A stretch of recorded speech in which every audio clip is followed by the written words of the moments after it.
श्री बृहस्पति नमः। आज सुनिए बृहस्पतिवार यानी गुरुवार व्रत की संपूर्ण कथा और आरती। बृहस्पतिवार व्रत की पौराणिक कथा के अनुसार प्राचीन समय की बात है। भारतवर्ष में एक राजा राज्य करता था। वह बड़ा प्रतापी और दानी था। वह नित्य प्रति मंदिर में भगवान के दर्शन करने जाता था। वह ब्राह्मण और गुरु की सेवा किया करता था। उसके द्वार से कोई भी याचक निराश होकर नहीं लौटता था। वह प्रत्येक गुरुवार को व्रत रखता और पूजन करता था। हर दिन गरीबों की सहायता करता था, परंतु ये सब बातें उसकी रानी को अच्छी नहीं लगती थी। वो न तो व्रत करती, न ही किसी को एक भी पैसा दान में देती थी और राजा से भी ऐसा करने को मना किया करती थी। एक समय की बात है कि राजा शिकार खेलने वन को चले गए थे। घर पर रानी और दासी थी। उसी समय गुरु बृहस्पति साधु का रूप धारण करके राजा के दरवाजे पर भिक्षा मांगने आए। साधु ने रानी से भिक्षा मांगी तो वह कहने लगी, हे साधु महाराज, मैं इस दान और पुण्य से तंग आ गई हूँ। इस कार्य के लिए तो मेरे पतिदेव ही बहुत हैं। अब आप ऐसी कृपा करें कि हमारा सारा धन नष्ट हो जाए और मैं आराम से रह सकूं। साधु रूपी बृहस्पति देव ने कहा, हे देवी, तुम बड़ी विचित्र हो। संतान और धन से कोई दुखी नहीं होता है, इसको तो सभी चाहते हैं। पापी भी पुत्र और धन की इच्छा करता है। अगर तुम्हारे पास धन अधिक है तो भूखे मनुष्यों को भोजन कराओ, प्याऊ लगवाओ, ब्राह्मणों को दान दो, धर्मशालाएं बनवाओ, कुआं, तालाब, बावड़ी, बाग, बगीचे आदि का निर्माण कराओ तथा निर्धनों की कुंवारी कन्याओं का विवाह कराओ और यज्ञ आदि करो। इस प्रकार के कर्मों से आपके कुल का और आपका नाम परलोक में सार्थक होगा और स्वर्ग की प्राप्ति होगी। किंतु रानी साधु की इन बातों से खुश नहीं हुई।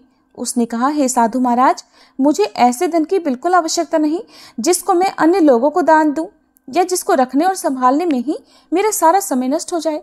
तब साधु ने कहा, हे देवी, अगर तुम्हारी ऐसी ही इच्छा है तो जैसा मैं तुम्हें बताता हूँ तुम वैसा ही करना। बृहस्पतिवार के दिन घर को गोबर से लीपना, अपने केशों को पीली मिट्टी से धोना, राजा से कहना वह दाढ़ी कटवाए, भोजन में मांस मदिरा खाना, कपड़ा धोबी के यहाँ धुलने देना। इस प्रकार 7 बृहस्पतिवार करने से तुम्हारा सब धन नष्ट हो जाएगा। ऐसा कहकर साधु महाराज रूपी बृहस्पति देव अंतर्ध्यान हो गए। रानी ने साधु के कहे अनुसार 7 बृहस्पतिवार तक वैसा ही करने का विचार किया। साधु के बताए अनुसार कार्य करते हुए केवल 3 बृहस्पतिवार ही बीते थे कि उसकी समस्त धन संपत्ति नष्ट हो गई। भोजन के लिए दोनों समय परिवार तरसने लगा तथा सांसारिक भोगों से दुखी रहने लगा। तब वह राजा रानी से कहने लगा, हे रानी, तुम यहाँ पर रहो, मैं दूसरे देश को जाता हूँ, क्योंकि यहाँ पर मुझे सभी मनुष्य जानते हैं, इसलिए मैं यहाँ कोई काम नहीं कर सकता। मैं परदेश जा रहा हूँ, वहाँ कोई काम धंधा करूँगा, शायद हमारे भाग्य बदल जाएं। ऐसा कहकर राजा परदेश चला गया। वह वहाँ जंगल से लकड़ी काट कर लाता और शहर में बेचता। इस तरह जीवन व्यतीत करने लगा। इधर राजा के बिना रानी और दासियां दुखी रहने लगी। किसी दिन भोजन मिलता और किसी दिन जल पीकर ही रह जाती। एक बार रानी और दासियों को 7 दिन तक बिना भोजन के रहना पड़ा तो रानी ने अपनी दासी से कहा, हे दासी, यहाँ पास ही के नगर में मेरी बहन रहती है, वह बड़ी धनवान है। तू उसके पास जा और वहां से 5 सेर बेझर मांग कर ले आ, जिससे कुछ समय के लिए गुजर हो जाएगा। दासी रानी की बहन के पास गई। रानी की बहन उस समय पूजा कर रही थी। दासी ने रानी की बहन से कहा, हे रानी, मुझे आपकी बहन ने भेजा है, मुझे 5 सेर बेझर दे दो। दासी ने ये बात अनेक बार कही, परंतु रानी की बहन ने कोई उत्तर नहीं दिया, क्योंकि उस समय वह बृहस्पतिवार की कथा सुन रही थी। जब दासी को रानी की बहन से कोई उत्तर नहीं मिला तो वह बहुत दुखी हुई। उसे क्रोध भी आया। वह लौटकर रानी से बोली, हे रानी, आपकी बहन तो बहुत ही घमंडी है। वह तो छोटे लोगों से बात भी नहीं करती। मैंने उससे बहुत बार कहा, लेकिन उसने कोई उत्तर नहीं दिया। मैं वापस चली आई। रानी बोली, हे दासी, इसमें उसका कोई दोष नहीं है। जब बुरे दिन आते हैं तब कोई सहारा नहीं देता। अच्छे बुरे का पता विपत्ति में ही लगता है। अब तो जो ईश्वर की इच्छा होगी वही होगा। ये सब हमारे भाग्य का दोष है। उधर रानी की बहन ने सोचा कि मेरी बहन की दासी आई थी, परंतु मैं उससे नहीं बोली, इससे वह बहुत दुखी हुई होगी। अतः कथा सुनकर और विष्णु भगवान का पूजन समाप्त कर वह अपनी बहन के घर आई और कहने लगी, हे बहन, मैं बृहस्पतिवार का व्रत कर रही थी। तुम्हारी दासी हमारे घर गई थी, परंतु जब तक कथा होती है तब तक हम लोग न उठते हैं और न बोलते हैं, इसलिए मैं नहीं बोली। कहो दासी क्यों गई थी? रानी बोली, बहन, हमारे घर अनाज नहीं था। वैसे तुमसे कोई बात छिपी नहीं है, इस कारण मैंने दासी को तुम्हारे पास 5 सेर बेझर लेने के लिए भेजा था। रानी की बहन बोली, बहन देखो, बृहस्पति भगवान सबकी मनोकामनाएं पूर्ण करते हैं। देखो, शायद तुम्हारे घर में अनाज रखा हो। यह सुनकर दासी घर के अंदर गई तो वहां उसे एक घड़ा बेजर का मिल गया। उसे बड़ी हैरानी हुई क्योंकि उसने एक एक बर्तन देख लिया था। उसने बाहर आकर रानी को बताया। दासी अपनी रानी से कहने लगी, हे रानी देखो, वैसे हमको जब अन्न नहीं मिलता तब हम रोज व्रत ही तो करते हैं। अगर इनसे व्रत की विधि और कथा पूछ ली जाए तो उसे हम भी किया करेंगे। दासी के कहने पर रानी ने अपनी बहन से बृहस्पतिवार व्रत के बारे में पूछा। उसकी बहन ने बताया, हे रानी बहन, बृहस्पतिवार को सूर्योदय से पहले उठकर स्नान करके बृहस्पतिवार का व्रत करना चाहिए, लेकिन उस दिन सिर नहीं धोना चाहिए। बृहस्पतिवार के व्रत में चने की दाल और मुनक्का से विष्णु भगवान का केले के वृक्ष की जड़ में पूजन करें तथा दीपक जलावे। उस दिन एक ही समय भोजन करें। भोजन पीले खाद्य पदार्थ का करें और कथा सुने। इस प्रकार करने से गुरु भगवान प्रसन्न होते हैं, अन्न पुत्र धन देते हैं, मनोकामना पूर्ण करते हैं। व्रत और पूजन की विधि बताकर रानी की बहन अपने घर लौट गई। रानी और दासी दोनों ने निश्चय किया कि बृहस्पति देव भगवान का पूजन जरूर करेंगे। 7 दिन बाद जब बृहस्पतिवार आया तो उन्होंने व्रत रखा। घुड़साल में जाकर चना और गुड़ बीन लाई तथा उसकी दाल से केले की जड़ तथा विष्णु भगवान का पूजन किया। अब पीला भोजन कहाँ से आए? दोनों बड़ी दुखी हुई, परंतु उन्होंने व्रत किया था, इस कारण बृहस्पति देव भगवान प्रसन्न थे। एक साधारण व्यक्ति के रूप में वे 2 थालों में सुंदर पीला भोजन लेकर आए और दासी को देकर बोले, हे दासी, ये भोजन तुम्हारे और रानी के लिए है, तुम दोनों कर लेना। दासी भोजन पाकर बहुत प्रसन्न हुई और रानी से बोली, रानी जी भोजन कर लो। रानी को भोजन आने के बारे में कुछ नहीं पता था, इसलिए वह दासी से बोली, जा तू ही भोजन कर, क्यों तू व्यर्थ में हमारी हंसी उड़ाती है। तब दासी बोली, रानी, एक व्यक्ति भोजन दे गया है। तब रानी कहने लगी, वो भोजन तेरे लिए ही देकर गया है, तू ही भोजन कर। दासी ने कहा, वह व्यक्ति हम दोनों के लिए 2 थालों में भोजन देकर गया है, इसलिए मैं और आप दोनों ही साथ साथ भोजन करेंगे। फिर दोनों ने गुरु भगवान को नमस्कार कर भोजन किया। उसके बाद से वे प्रत्येक बृहस्पतिवार को गुरु भगवान का व्रत और पूजन करने लगी। बृहस्पति भगवान की कृपा से उनके पास धन हो गया, परंतु रानी फिर पहले की तरह से आलस्य करने लगी। तब दासी बोली, देखो रानी, तुम पहले भी इसी प्रकार आलस्य करती थी। तुम्हें धन रखने में कष्ट होता था, इस कारण सभी धन नष्ट हो गया। अब गुरु भगवान की कृपा से धन मिला है तो तुम्हें फिर आलस्य होता है। बड़ी मुसीबतों के बाद हमने ये धन पाया है, इसलिए हमें दान पुण्य करना चाहिए। तुम भूखे मनुष्यों को भोजन कराओ, प्याऊ लगवाओ, ब्राह्मणों को दान दो, कुआं, तालाब, बावड़ी आदि का निर्माण करवाओ, मंदिर पाठशाला बनवाकर दान दो, कुंवारी कन्याओं का विवाह करवाओ, धन को शुभ कार्यों में खर्च करो, जिससे तुम्हारे कुल का यश बढ़े और स्वर्ग प्राप्त हो और पितर भी प्रसन्न हो। दासी की बात मानकर रानी ने इसी प्रकार के कर्म करने प्रारंभ कर दिए, जिससे उनका काफी यश फैलने लगा। एक दिन रानी और दासी आपस में विचार करने लगी कि न जाने राजा किस दशा में होंगे, उनकी कोई खोज खबर नहीं है।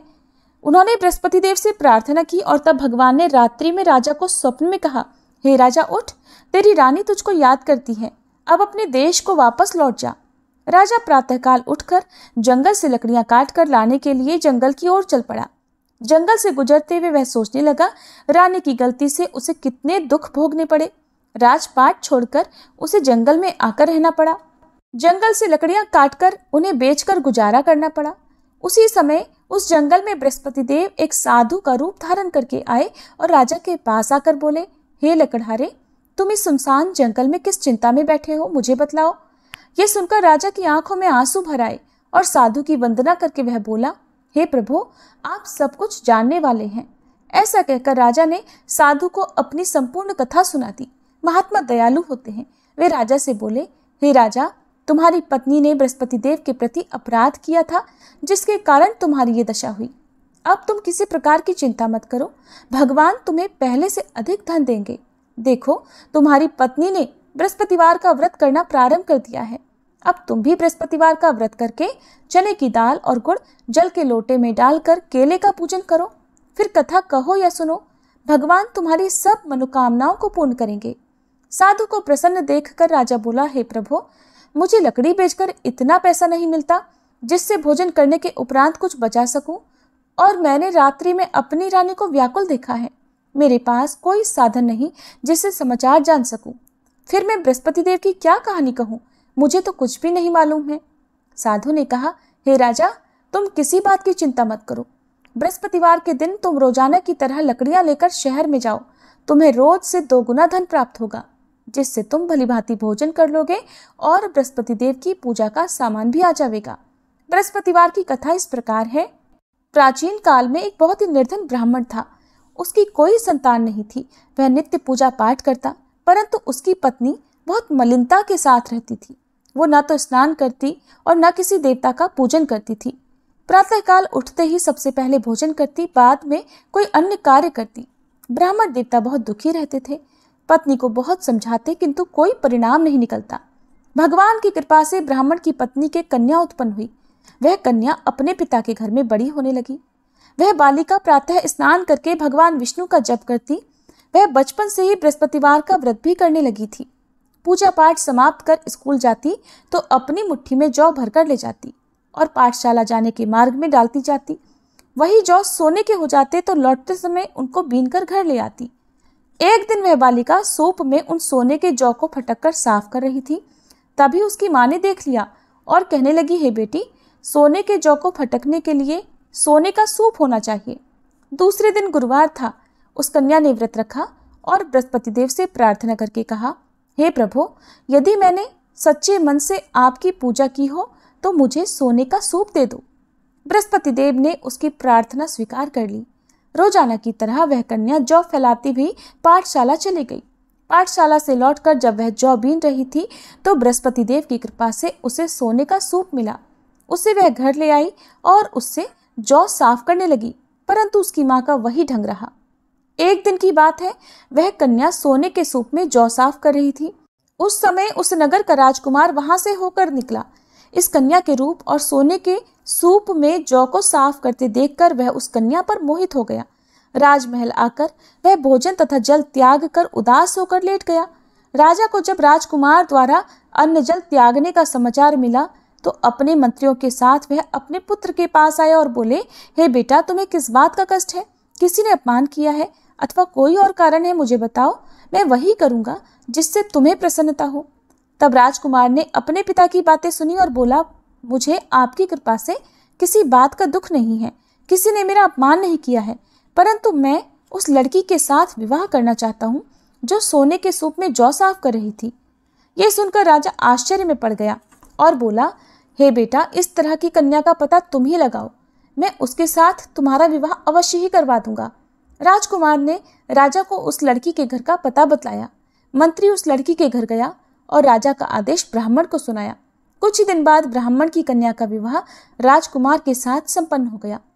कन्या के घर से जाते ही उस ब्राह्मण देवता के घर में पहले की तरह गरीबी का वास हो गया। अब भोजन के लिए भी अन्न बड़ी मुश्किल से मिलता था। एक दिन दुखी होकर ब्राह्मण अपनी पुत्री से मिलने गया। बेटी ने पिता की दुखी अवस्था को देखा और अपनी माँ का समाचार पूछा। ब्राह्मण देवता ने सभी हाल कह सुनाया। तब कन्या ने बहुत सारा धन देकर अपने पिता को विदा कर दिया। इस तरह ब्राह्मण का कुछ समय सुखपूर्वक बीता, लेकिन कुछ दिन बाद फिर वही हाल हो गया। ब्राह्मण फिर अपनी कन्या के यहाँ गया और सभी हाल कहा तो पुत्री कहने लगी, हे पिताजी, आप माताजी को यहाँ लिवा लाओ, मैं उन्हें वह विधि बता दूंगी जिससे गरीबी दूर हो जाए। अब ब्राह्मण देवता अपनी पत्नी को साथ लेकर अपनी पुत्री के पास राजमहल में पहुंचे तो पुत्री अपनी माँ को समझाने लगी, हे माँ, तुम प्रातःकाल उठकर प्रथम स्नान आदि करके विष्णु भगवान का पूजन करो तो सब दरिद्रता दूर हो जाएगी। परंतु उसकी माँ ने उसकी एक बात नहीं मानी। वह प्रातःकाल उठकर अपनी पुत्री का बचा जूठन खा लेती थी। एक दिन उसकी पुत्री को बहुत गुस्सा आया। उसने एक रात कोठरी से सारा सामान निकाल दिया और उसमें अपनी माँ को बंद कर दिया। प्रातः उसमें से निकाला और स्नानादि करा के पूजा पाठ करवाया तो उसकी माँ की बुद्धि ठीक हो गई। इसके बाद वह नियम से पूजा पाठ करती और प्रत्येक बृहस्पतिवार को व्रत करने लगी। इस व्रत के पुण्य प्रभाव से उसकी माँ भी बहुत धनवान हो गई और बृहस्पति देवता के प्रभाव से स्वर्ग को गई। वह ब्राह्मण भी सुखपूर्वक इस लोक का सुख भोग कर स्वर्ग को प्राप्त हुए। इस तरह कहानी कहकर साधु महाराज वहां से लोप हो गए। धीरे धीरे समय बीतने पर फिर बृहस्पतिवार का दिन आया। राजा जंगल से लकड़ी काटकर किसी शहर में बेचने गए। उसे उस दिन और दिनों से अधिक धन मिला। राजा ने चना, गुड़ आदि लाकर बृहस्पतिवार का व्रत किया। उस दिन से उसके सभी क्लेश दूर हुए। परंतु जब अगला गुरुवार का दिन आया तो वह बृहस्पतिवार का व्रत करना भूल गया। इस कारण बृहस्पति भगवान नाराज हो गए। उस दिन उस नगर के राजा ने विशाल यज्ञ का आयोजन किया तथा अपने समस्त राज्य में घोषणा करवा दी कि कोई भी मनुष्य अपने घर में भोजन ना बनाए और आग भी ना जलाए। समस्त जनता मेरे यहाँ भोजन करने आए। इस आज्ञा को जो न मानेगा उसको फांसी की सजा दी जाएगी। राजा की आज्ञा अनुसार राज्य के सभी निवासी राजा के भोज में सम्मिलित हुए, लेकिन लकड़हारा कुछ देर से पहुंचा, इसलिए राजा उसको अपने साथ महल में ले गए।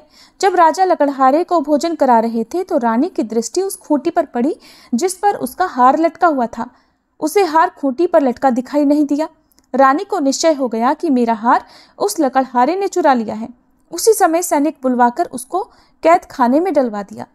जब लकड़हारा कारागार में पड़ गया तो बहुत दुखी होकर विचार करने लगा कि न जाने कौन से पूर्व जन्म के कर्म से मुझे ये दुख प्राप्त हुआ है, और उसी साधु को याद करने लगा जो जंगल में मिला था। तत्काल बृहस्पति देव साधु के रूप में प्रकट हो गए और उसकी दशा को देखकर कहने लगे, अरे मूर्ख, तूने बृहस्पति देवता की कथा नहीं की, इस कारण तुझे दुख प्राप्त हुआ है। अब चिंता मत कर, बृहस्पतिवार के दिन कारागार के दरवाजे पर 4 पैसे पड़े मिलेंगे। उनसे तू बृहस्पति देव की पूजा करना तो तेरे सभी कष्ट दूर हो जाएंगे। अगले बृहस्पतिवार उसे कारागार के द्वार पर 4 पैसे पड़े मिले। राजा ने पूजा का सामान मंगवाकर कथा कही और प्रसाद बांटा। उसी रात्रि को बृहस्पति देव ने उस नगर के राजा को स्वप्न में कहा, हे राजा, तूने जिस आदमी को कारागार में बंद करा दिया है वह निर्दोष है, वह राजा है, उसे छोड़ देना। रानी का हार उसी खूंटी पर लटका हुआ है। अगर तू ऐसा नहीं करेगा तो मैं तेरे राज्य को नष्ट कर दूंगा। राजा प्रातःकाल उठा और खूंटी पर हार टंगा देखकर लकड़हारे को बुलाकर क्षमा मांगी तथा राजा के योग्य सुंदर वस्त्र आभूषण भेंट कर उसे विदा किया। गुरुदेव की आज्ञा अनुसार राजा अब अपने नगर को चल दिया। राजा जब नगर के निकट पहुंचा तो उसे बड़ा ही आश्चर्य हुआ। नगर में पहले से अधिक बाग, तालाब और कुएं तथा बहुत सी धर्मशाला, मंदिर आदि बने हुए हैं। राजा ने पूछा कि ये किसका बाग और धर्मशाला है? तब नगर के सब लोग कहने लगे, ये सब रानी और दासी द्वारा बनवाए गए हैं। राजा को आश्चर्य हुआ और गुस्सा भी आया। जब रानी ने खबर सुनी कि राजा आ रहे हैं तो उसने अपनी दासी से कहा, हे दासी, देख, राजा हमको कितनी बुरी हालत में छोड़ गए थे। वह हमारी ऐसी हालत देखकर लौट ना जाए, इसलिए तो दरवाजे पर खड़ी हो जा। रानी की आज्ञा अनुसार दासी दरवाजे पर खड़ी हो गई। जब राजा आए तो उन्हें अपने साथ महल में लिवा लाई। तब राजा ने क्रोध करके अपनी तलवार निकाली और पूछने लगा, बताओ, ये धन तुम्हें कैसे प्राप्त हुआ है? तब रानी ने बताया, हमें ये सब धन बृहस्पति देव के व्रत के प्रभाव से प्राप्त हुआ है। राजा ने तब निश्चय किया कि 7 रोज बाद तो सभी बृहस्पति देव का पूजन करते हैं, परंतु मैं रोजाना दिन में 3 बार कथा कहा करूंगा तथा रोज व्रत किया करूंगा।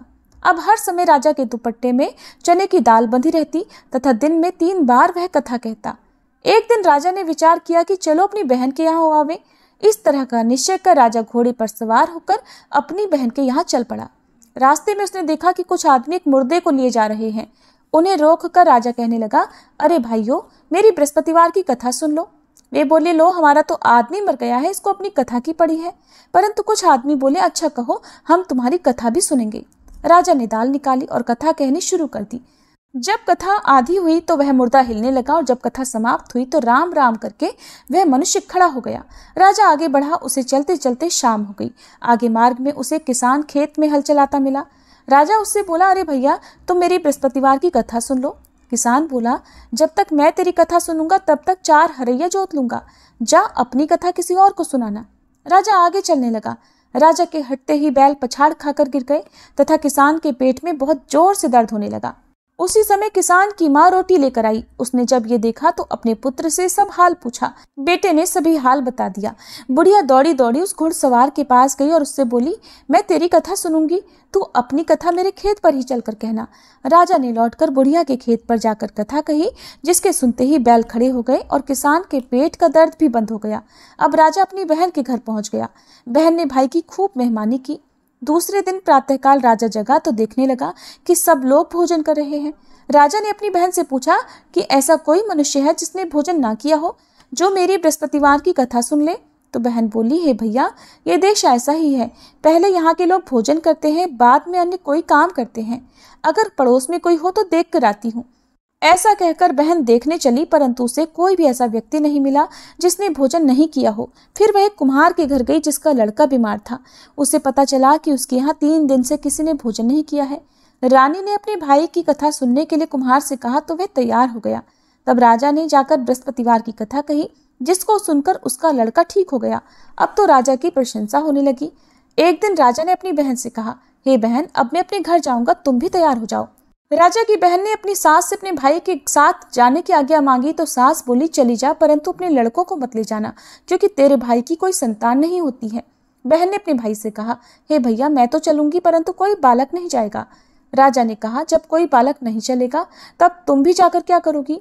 फिर दुखी मन से राजा अपने नगर को लौट आया। राजा ने अपनी रानी से कहा, हम निसंतान हैं, इसलिए हमारे घर आना कोई पसंद नहीं करता, हम निर्वंशी राजा हैं। ऐसा कहकर वह बिना भोजन आदि किए शैया पर लेट गया। रानी बोली, हे प्रभु, बृहस्पति देव ने हमें सब कुछ दिया है, वे हमें संतान भी अवश्य देंगे। उसी रात बृहस्पति देव ने राजा को स्वप्न में कहा, हे राजा, उठ, सभी सोच त्याग दे, तेरी रानी गर्भ से है। राजा को यह जानकर बड़ी प्रसन्नता हुई। 9वें महीने रानी के गर्भ से एक सुंदर पुत्र पैदा हुआ। जब राजा की बहन ने यह शुभ समाचार सुना तो वह बहुत खुश हुई तथा बधाई लेकर अपने भाई के यहाँ आई।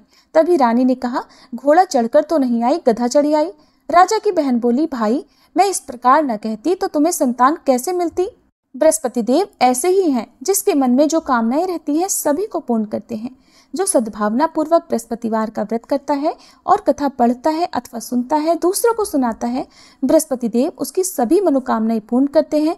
बृहस्पति देव उनकी सदैव रक्षा करते हैं। जो संसार में सद्भावना और सच्चे मन से बृहस्पति देव का पूजन करते हैं, उनकी सभी मनोकामनाएं उसी प्रकार पूर्ण होती हैं जैसे रानी और राजा ने बृहस्पति देव की कथा का गुणगान किया, उनकी सभी इच्छाएं बृहस्पति देव ने पूर्ण की।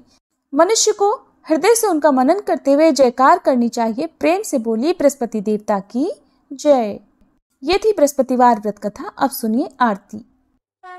ओम जय बृहस्पति देवा, स्वामी जय बृहस्पति देवा, छिन छिन भोग लगाऊं, कदली फल मेवा।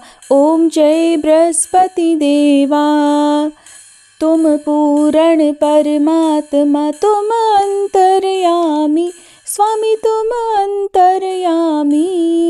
जगत पिता जगदीश्वर, जगत पिता जगदीश्वर, तुम सबके स्वामी। ओम जय बृहस्पति देवा। चरणामृत निज निर्मल, सब पातक हरता, स्वामी सब पातक हरता। सकल मनोरथ दायक, सकल मनोरथ दायक, कृपा करो भरता। ओम जय बृहस्पति देवा। तन मन धन अर्पण कर, जो जन शरण पड़े, स्वामी जो जन शरण पड़े। प्रभु प्रकट तब होकर, प्रभु प्रकट तब होकर, आकर द्वार खड़े। ओम जय बृहस्पति देवा। दीन दयाल दयानिधि, भक्तन हितकारी, स्वामी भक्तन हितकारी। पाप दोष सब हरता, पाप दोष सब हरता, भव बंधन हारी। ओम जय बृहस्पति देवा।